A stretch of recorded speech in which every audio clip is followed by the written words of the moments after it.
भगवान के अनन्य भक्त श्री धन्ना जाट एक ऐसे व्यक्तित्व के स्वामी थे कि जिनकी निष्काम प्रभु भक्ति और संत सेवा से पसंद होकर ईश्वर हमेशा उनके साथ रहते थे। आज हम उन्हीं भक्त धन्ना के जीवन की कुछ घटनाओं का विवरण करेंगे। काशी के समर्थ गुरु रामानंद स्वामी के कई शिष्य हुए। कबीरदास, नानक देव, संत रैदास, भक्त पीपाजी जैसे अनेक, जिन्होंने सांसारिक जीवन जीते हुए भी आध्यात्मिकता के शिखर पर अपना नाम दर्ज करवाया। उन्हीं में से एक थे धन्ना भगत। धन्ना भगत का जन्म 1415 ईस्वी में वर्तमान राजस्थान राज्य के टोंक जिले की दूनी तहसील के दुआ गांव में एक जाट परिवार में हुआ था। बचपन से ही धन्ना का लगाव ईश्वर भक्ति की तरफ विशेष था। जब धन्ना किशोरावस्था के थे तब उनके घर कोई महात्मा आते रहते थे। उनके पास एक काले रंग का शालीग्राम था जिसकी वह ठाकुर जी के रूप में सेवा पूजा करते। वह नियमित स्नान संध्या कर ठाकुर जी को भोग लगाकर ही भोजन प्रसाद ग्रहण करते। उनकी ये सारी क्रियाएं धन्ना मन लगाकर देखता और एक दिन धन्ना ने उन महात्मा से उनका शालीग्राम मांगते हुए कहा, गुरुजी, मुझे भी आप ठाकुर जी दो, मैं भी उनकी सेवा पूजा करूंगा। पहले तो गुरुजी ने धन्ना को टाला, मगर बाद में धन्ना के अति आग्रह पर नदी से एक गोल पत्थर लेकर आए और वह उसे दे दिया और कहा कि ठाकुर जी को भोग लगाकर ही भोजन करना। बाल सहज भोले धन्ना ने गुरुजी की बात को मन में बिठा लिया। धन्ना अपने पशु चराने खेतों में जाता तो उस पत्थर को भी अपने साथ ले जाता तथा अपनी रोटियों का उसे भोग लगाता और इस उम्मीद में बैठा रहता कि ठाकुर जी पहले भोग लगा लेंगे तो मैं भी प्रसाद ग्रहण करूंगा। मगर निर्जीव पत्थर भला भोजन कैसे करता। ऐसा करते करते 3 दिन बीत गए। बालक धन्ना 3 दिनों से भूखा था। वह रोज ठाकुर जी को भोग लगाता और फिर शाम को वह खाना गाय को खिला देता। ऐसा करते करते 3 दिन बीत गए। अब धन्ना का सब्र जवाब देने लगा और वह ठाकुर जी को भला बुरा कहने लगा। धन्ना महात्मा जी के दिए पत्थर को भोग लगाकर कहने लगा, प्रभु, आपको तो पूरे संसार में विविध प्रकार के पकवानों के भोग लगते हैं, मगर मेरा क्या, मैं तो 3 दिन से भूखा हूं। अब और भूखा रहने की मुझ में क्षमता नहीं। बस अब आप आकर भोग लगा जाओ तो मैं भी पेट पूजा करूं।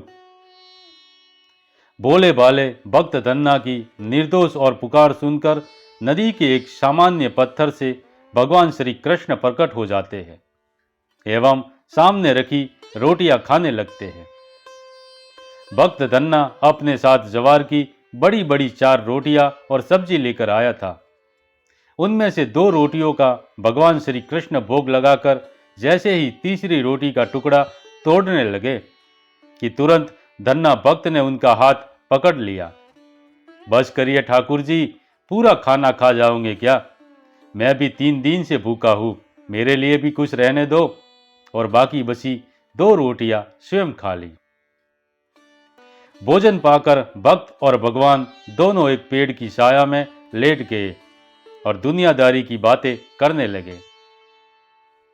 बातें करते करते भगवान भक्त धन्ना से बोले, धन्ना, तुम्हारी लाई सब्जी रोटी तो बहुत ही स्वादिष्ट है। क्या तुम रोज इसी प्रकार से मेरे लिए भोजन लाओगे? धन्ना बोला, हाँ बिल्कुल, मैं प्रतिदिन हम दोनों के लिए खाना लेकर आऊंगा। जिस पर भगवान बोले, वह तो ठीक है, मगर मैं मुफ्त में भोजन नहीं कर सकता। उसके बदले तुम मुझे कुछ काम दिया करो। भक्त धन्ना कुछ सोचकर बोले, ठाकुर जी, मैं स्वयं तो गाय चराता हूं, भला आपको क्या काम दूंगा। भगवान बोले, ठीक है, फिर तुम आराम करना और मैं तुम्हारी गाय चरा लिया करूंगा। मुझे ये काम बहुत अच्छे से आता है। धन्ना बोले, ठीक है, फिर जैसी तुम्हारी मर्जी। अब प्रतिदिन धन्ना खेत में गाय लेकर आता। भगवान और भक्त दोनों साथ में बैठकर भोजन करते और बाद में भगवान उनकी गायें चराते और भक्त धन्ना मस्त मजे से पेड़ की छाया में आराम करते। इस तरह समय गुजरता गया और समय के साथ साथ भक्त धन्ना भी जवान हुए। भक्त धन्ना के आध्यात्मिक विकास के लिए भगवान ने उसे काशी जाकर समर्थ गुरु रामानंद जी से दीक्षा लेने का परामर्श दिया। भगवान श्री कृष्ण के आदेश के अनुसार भक्त धन्ना काशी जाते हैं और वहां पर गुरु रामानंद जी से गुरु दीक्षा लेते हैं। कुछ दिन काशी में रहने के बाद रामानंद जी उन्हें वापस अपने घर जाकर सांसारिक जीवन में रहते हुए भक्ति मार्ग का अनुसरण करने को कहते हैं। धन्ना भगत अपने घर लौटकर प्रभु भक्ति एवं आगंतुक साधु संतों की सेवा करने लगते हैं। धीरे धीरे भक्त धन्ना की ख्याति इतनी बढ़ी कि अब वहां से गुजरने वाले साधु संत उनका नाम पूछते हुए उन्हीं के घर आने लगे। इस तरह आए दिन घर में साधु संतों के आने की वजह से परिवार पर अतिरिक्त आर्थिक बोझ पड़ने लगा, जिस कारण धन्ना भगत के पिताजी ने एक दिन उनको अच्छी तरह से फटकार लगाकर सख्त लहजे में कहा कि धन्ना, बस बहुत हो गई संत सेवा। हम लोग गृहस्थ सांसारिक व्यक्ति है, कभी कभार कोई साधु सन्यासी आ जाए तो हम उनकी सेवा कर सकते हैं, मगर रोज रोज हम इस प्रकार से सेवा नहीं कर सकते। अगर तुम्हें सेवा करनी है तो स्वयं कमा कर करो। अब से मेरे घर कोई साधु संत नहीं चाहिए। इतना कहकर भक्त धन्ना को आदेश दिया कि जाओ, बैलगाड़ी में अनाज के बीज की बोरियां रखी है, उन्हें खेत में लेकर जाओ और इनकी बुआई करो। पिता की आज्ञा मानते हुए भक्त धन्ना बैलगाड़ी लेकर खेत की तरफ निकल पड़े तो रास्ते में उन्हें कुछ साधु मिले। साधुओं ने बताया कि हम तुम्हारे घर ही आ रहे थे, चलो घर जाकर सत्संग करेंगे। साधुओं की बात सुनकर धन्ना भगत थोड़े परेशानी में पड़ जाते हैं और थोड़ा सोचकर बोलते हैं, महात्मा जी, घर पर तो कोई है नहीं, इसीलिए आप भी मेरे साथ खेत पर ही चलो, हम वहीं पर भोजन प्रसाद की भी व्यवस्था कर लेंगे। और साधुओं को खेत में छोड़कर धन्ना भगत अनाज के बीज को बनिए की दुकान पर बेचकर वहां से आटा, तेल, दाल आदि सामान लेकर आते हैं और आगंतुक साधु संतों को भोजन करवाते हैं।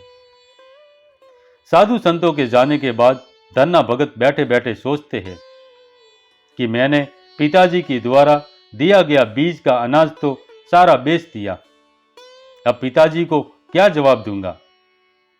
इसीलिए कुछ विचार कर उन्होंने एक योजना बनाई और उस योजना के तहत बोरियों में रेत भरकर उस रेत की बुआई अनाज की तरह करने लगे। वो सिर्फ इसलिए ताकि आसपास के खेत वाले उन्हें बुआई करते देखे और बाद में पिताजी को गवाही दे सके कि धन्ना ने बुआई तो की थी, मगर शायद बीज ही खराब होगा, इसीलिए उग नहीं पाया। इस तरह अपने खेतों में रेत बोकर धन्ना भगत अपने घर चले जाते हैं। कुछ दिनों बाद उनके पिताजी खेत पर जाते हैं और वापस आकर धन्ना को बुलाते हैं। धन्ना समझ जाते हैं कि मामला क्या है और पिताजी उन्हें क्यों बुला रहे हैं। वह अपना सर झुकाकर पिताजी के सामने खड़े रहते हैं। धन्ना के पिताजी उनसे कहते हैं, वाह धन्ना, इस बार तो तूने क्या गजब की बुआई की है, फसल इतनी जोरदार हुई है जिसका जवाब नहीं। आज तक हमारे खेत में ऐसी फसल कभी नहीं हुई।